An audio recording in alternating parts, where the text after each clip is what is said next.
वो ट्रेन के रिजर्वेशन के डब्बे में बाथरूम के तरफ वाली सीट पर बैठी थी। उसके चेहरे से पता चल रहा था कि थोड़ी सी घबराहट में है उसके दिल में कि कहीं टीटी ने आकर पकड़ लिया तो। कुछ देर तक तो पीछे पलट पलट कर टीटी के आने का इंतजार करती रही। शायद सोच रही थी कि थोड़े बहुत पैसे देकर कुछ निपटा लेगी। देखकर यही लग रहा था कि जनरल डब्बे में चढ़ नहीं पाई, इसलिए इसमें आकर बैठ गई। शायद ज्यादा लंबा सफर भी नहीं करना होगा। सामान के नाम पर उसकी गोद में रखा एक छोटा सा बैग दिख रहा था। मैं बहुत देर तक कोशिश करता रहा पीछे से उसे देखने की कि शायद चेहरा सही से दिख पाए, लेकिन हर बार असफल ही रहा।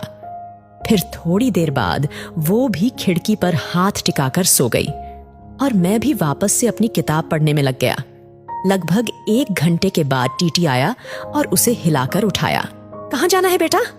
अंकल, दिल्ली तक जाना है। टिकट है? नहीं अंकल, जनरल का है, लेकिन वहां चढ़ नहीं पाई इसलिए इसमें बैठ गई। अच्छा, 300 रुपये का पेनाल्टी बनेगा। ओ अंकल, मेरे पास तो लेकिन 100 रुपये ही हैं। ये तो गलत बात है बेटा, पेनाल्टी तो भरनी पड़ेगी। सॉरी अंकल, मैं अगले स्टेशन पर जनरल में चली जाऊंगी। मेरे पास सच में पैसे नहीं हैं। कुछ परेशानी आ गई इसीलिए जल्दबाजी में घर से निकल आई और ज्यादा पैसे रखना भूल गई। बोलते बोलते वो लड़की रोने लगी। टीटी उसे माफ किया और 100 रुपये में उसे दिल्ली तक उस डब्बे में बैठने की परमिशन दे दी। टीटी के जाते ही उसने अपने आंसू पोंछे और इधर उधर देखा कि कहीं कोई उसकी ओर देखकर हंस तो नहीं रहा था। थोड़ी देर बाद उसने किसी को फोन लगाया और कहा कि उसके पास बिल्कुल भी पैसे नहीं बचे हैं। दिल्ली स्टेशन पर कोई जुगाड़ करा के उसके लिए पैसे भिजवा दे, वरना वो समय पर गांव नहीं पहुंच पाएगी। मेरे मन में उथल पुथल हो रही थी। न जाने क्यों उसकी मासूमियत देखकर उसकी तरफ खिंचाव सा महसूस कर रहा था। दिल कर रहा था कि उसे पैसे दे दूं और कहूं कि तुम परेशान मत हो और रो मत। लेकिन एक अजनबी के लिए इस तरह की बात सोचना थोड़ा अजीब था। उसकी शक्ल से लग रहा था कि उसने कुछ खाया पिया नहीं है शायद सुबह से, और अब तो उसके पास पैसे भी नहीं थे। बहुत देर तक उसे इस परेशानी में देखने के बाद मैं कुछ उपाय निकालने लगा जिससे मैं उसकी मदद कर सकूं और फलर्ड भी ना कहलाऊं। फिर मैं एक पेपर पर नोट लिखा। बहुत देर से तुम्हें परेशान होते हुए देख रहा हूं।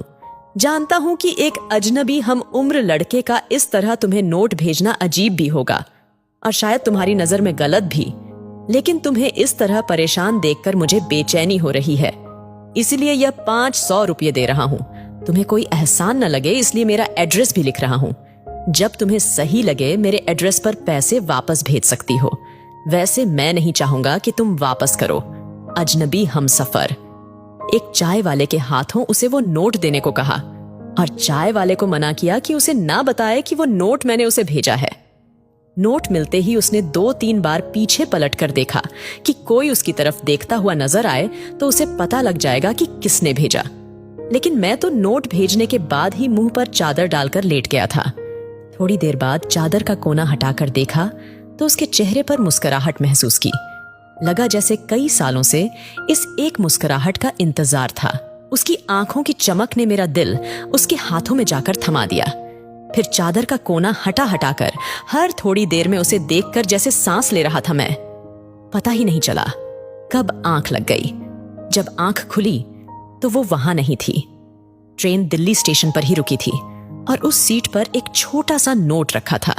मैं झटपट मेरी सीट से उतरकर उसे उठा लिया और उस पर लिखा था, थैंक यू मेरे अजनबी हमसफर। आपका ये एहसान मैं जिंदगी भर नहीं भूलूंगी। मेरी माँ आज मुझे छोड़कर चली गई है। घर में मेरे अलावा और कोई नहीं है, इसलिए आनन फानन में घर जा रही हूँ। आज आपके इन पैसों से मैं अपनी माँ को शमशान जाने से पहले एक बार देख पाऊंगी। उनकी बीमारी की वजह से उनकी मौत के बाद उन्हें ज्यादा देर घर में नहीं रखा जा सकता। आज से मैं आपकी कर्जदार हूँ। जल्द ही आपके पैसे लौटा दूंगी। उस दिन से उसकी वो आंखें और वो मुस्कुराहट जैसे मेरे जीने की वजह थे। हर रोज पोस्टमैन से पूछता था, शायद किसी दिन उसका कोई खत आ जाए। आज 1 साल बाद एक खत मिला। आपका कर्ज अदा करना चाहती हूँ, लेकिन खत के जरिए नहीं, आपसे मिलकर। नीचे मिलने की जगह का पता लिखा था और आखिर में लिखा था, तुम्हारी अजनबी हमसफर। दोस्तों, अगर आपको भी लगता है कि ट्रेन में जनरल डिब्बा बढ़ा देना चाहिए तो इस वीडियो को ज्यादा से ज्यादा शेयर कीजिए ताकि सरकार के पास ये वीडियो